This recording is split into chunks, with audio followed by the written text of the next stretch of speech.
नमस्कार। विशाल खबर में आज चर्चित चेहरे कार्यक्रम में हम सुनील यादव सिल्लू से बात करेंगे। सुनील यादव वर्तमान में पूर्वी मंडल के भारतीय जनता पार्टी के उपाध्यक्ष हैं। सिल्लू यादव इस शहर में पहचान के मोहताज नहीं है। बातचीत के दौरान बहुत सारी चीज़ें आपके सामने आएगी। तो सिल्लू जी, आपका स्वागत है हमारे स्टूडियो में। जी भैया, प्रणाम। सिल्लू जी, आप राजनीति में क्यों आए?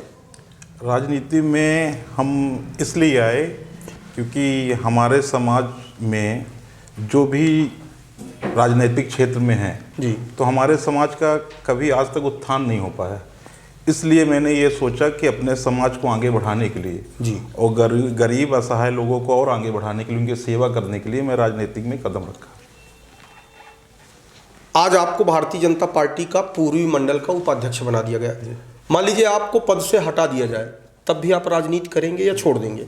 मैं भारतीय जनता पार्टी से निरंतर 18 साल से जुड़े हुए पार्टी से जुड़ा हूँ जी। और मेरे को जो दायित्व मिला है वो दूसरी बार मिला है जी। इसके पहले भी मैं काम कर रहा था जी। और जो भी चुनाव आते हैं, विधानसभा हो, लोकसभा हो या महापौरिक हो, तो मैं निष्ठापूर्वक उसमें प्रचार प्रसार करता हूँ। जो भी चीज़ें मेरे से होती हैं वो मैं करता हूँ। आपने राजनीति में भारतीय जनता पार्टी को ही क्यों चुना? और भी तो दल थे, कांग्रेस था, जनता दल है, कम्युनिस्ट पार्टी है, इस समय आप पार्टी है, तो आपने भारतीय जनता पार्टी का ही चुनाव क्यों किया?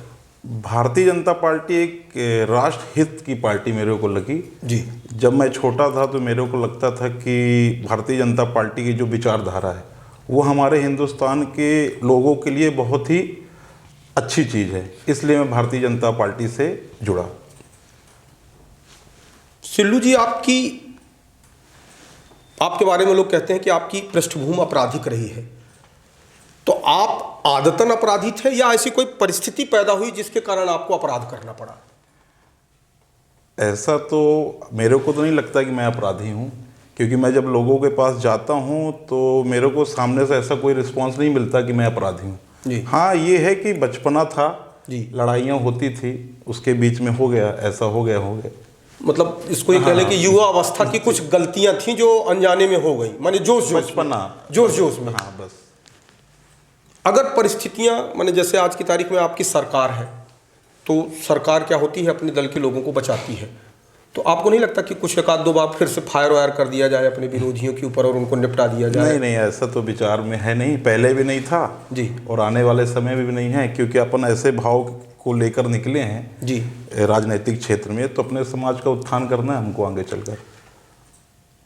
पहले आपसे लोग डरते थे, अब भी डरते हैं कि नहीं? ऐसा तो मेरे को समझ में नहीं आया कभी कि मेरे से लोग डरते हैं। सम्मान करते हैं, मैं बड़ों का सम्मान करता हूँ, छोटे जो हैं वो मेरा सम्मान करते हैं, बस। एक आरोप आपके ऊपर और लगता है कि चूंकि आपका नाम जो था आपराधिक क्षेत्र में बड़ा था, तो आपने उस नाम को भुनाया और आज की तारीख में आप 10 रुपये और 20 रुपये सैकड़े में ब्याज में पैसा चला रहे हैं।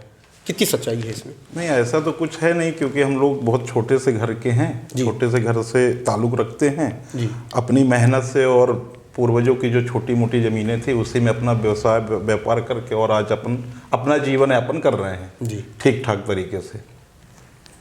राजनीति में आपने कोई अपना गोल, अपना लक्ष्य सेट किया होगा कि मुझे पार्षद बनना है, महापौर बनना है, विधायक बनना है, सांसद बनना है, ऐसा कुछ टारगेट में है अपने जीवन में कि हमें राजनीति में कुछ ऐसी जगह तक जाना है जो ये मेरा गोल है? अपना टारगेट केवल ये है कि 7 विधानसभा के अंदर हमारे समाज की जो जनसंख्या है वो 2 लाख के आसपास है जी। उसमें मैं ये चाहता हूँ कि मैं अपने समाज में 10 से 15 लीडर ऐसे पैदा करूँ अपने संगठन के माध्यम से। हमने एक संगठन बनाया है बिंद यादव महासभा करके जी।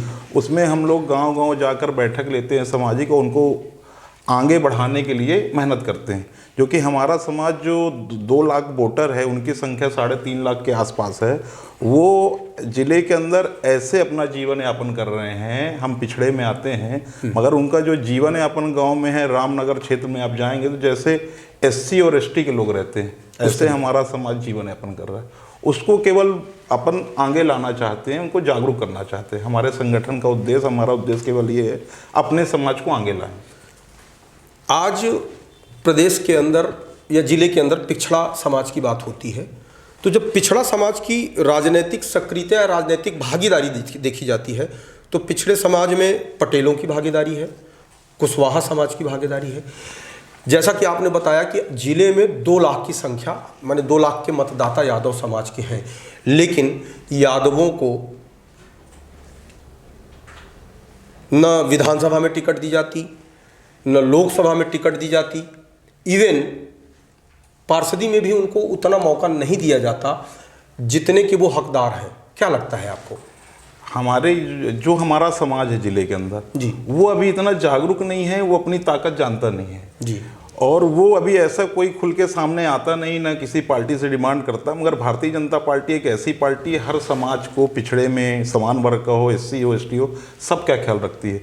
जो उचित होता है, जो योग होता है, उसको पिछड़े को मौका हमारी पार्टी देती है। जैसे अभी आपने बताया कि विंध्य यादव महासभा आपने बनाया, तो विंध्य यादव महासभा में सिर्फ आप जागरूकता ही पैदा करते हैं या गरीब, शोषित, पीड़ित, वंचितों की कुछ आर्थिक, सामाजिक, शैक्षणिक, जैसे किसी के पास पढ़ाई की किताब नहीं है तो उसको आपने ऐसी कोई मदद कर दी, या किसी को रोजी रोजगार के लिए क्या माने सिर्फ राजनीतिक रूप से ही जागरूक करते हैं या और भी कुछ? अभी जो विंध्य यादव महासभा हमारा बना है, हम लोग एक जिले के अंदर धर्मशाला बना रहे हैं। अच्छा।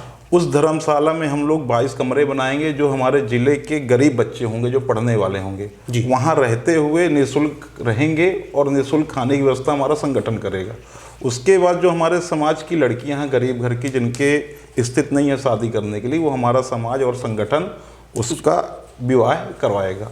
जो आने वाले समय में जो भी संगठन में लोग जुड़ते जाएंगे और आगे जैसी भी तैयारियां होती जाएंगी, हम लोग उसका विस्तार और विकास संगठन के माध्यम से समाज का करेंगे। ये जो धर्मशाला वाला विचार आया, गरीब बच्चों के पढ़ाई का विचार आया और गरीब बालिकाओं के शादी का जो विचार आया, ये स्वयं आपके विचार हैं या कहीं से आप ये प्रेरणा दी, कहीं से सीखा या किसी ने आपको प्रेरित किया?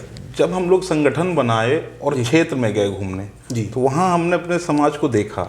वहाँ मतलब हमारे समाज की ये स्थिति है कि पहली बात तो वो बिजनेस में है नहीं और शिक्षा में 0 है।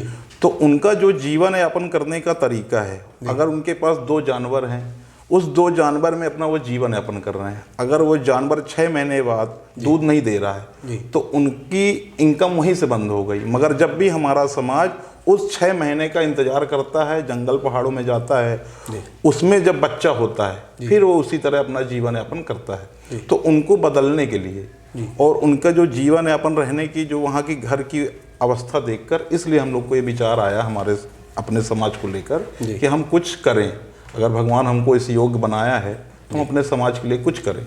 सिल्लू भाई, इस समय आप बड़ी गाड़ियों से चलते हैं, आपने भी कभी दूध बेचा है? जी, हमारे जो पूर्वज, जो हमारे दादा थे, पिताजी थे, हम लोग भी दूध का व्यवसाय किए हैं। आपने खुद बेचा? जी। दुहा है आपने भी भैंस? हाँ। तो बहुत बहुत धन्यवाद सुनील भाई, आज आप हमारे साथ आए, आपने बातचीत की। बहुत अच्छा लगा कि आप समाज के प्रति गंभीर और चिंतित हैं। निश्चित तौर पे हर व्यक्ति को अपने समाज के प्रति इसी तरीके से गंभीरता दिखानी चाहिए। बहुत बहुत धन्यवाद।